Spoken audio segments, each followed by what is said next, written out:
खौफनाक तस्वीर, वीडियोस और इतलात आ रही हैं। इसमें सिक्योरिटी फोर्सेज का अपना एक मौक़िफ़ है, लेकिन जो मकामी लोग बता रहे हैं या जो मकामी सियासतदान हैं वो बता रहे हैं, वो सूरत हाल बड़ी खौफनाक है। हुआ यह है कि सिक्योरिटी फोर्सेज ने एक जगह पे शेलिंग और फायरिंग की थी, उसके नतीजे में एक छोटी बच्ची शहीद हो गई।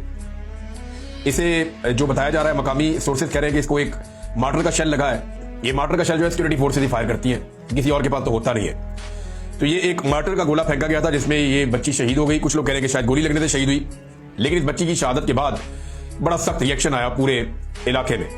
लोग बहुत बड़ी तादाद में इकट्ठे हुए और सुबह पहुंच गए जहां पे ब्रिगेड हेडक्वार्टर है, जहां पे मिलिट्री हेडक्वार्टर है, वहां पे उसके बाहर आ गए और लोगों ने पुरअमन एहतजाज शुरू कर दिया, शोर मचा दिया। इसकी भी वीडियोज मौजूद हैं।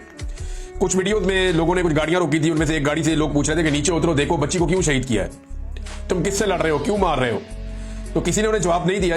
वहां से फिर सिक्योरिटी फोर्सेज निकल गई और फिर लोग इकट्ठे होकर एहतजाज करते हुए पहुंच गए मिलिट्री हेडक्वार्टर के बाहर तीरा में। और ये उसके बाद फायरिंग हुई और फायरिंग के नतीजे में मुख्तलिफ इतलात आ रही हैं। कुछ लोग 3 लोगों की जहां बहक होने की बात कर रहे हैं, कुछ लोग 6 लोगों की, कुछ 8 और 9 लोगों की भी बात कर रहे हैं कि इतने लोग भी वहां पे शहीद हो गए हैं। अब शोहदा की एग्जैक्ट तादाद, क्योंकि ये इलाका ऐसा है, यहां से खबरें निकलती नहीं है और खबरें निकलने से एस्टेब्लिशमेंट बाद रोक भी देती है, वो नहीं चाहते कि ज्यादा नुकसान का पता चले।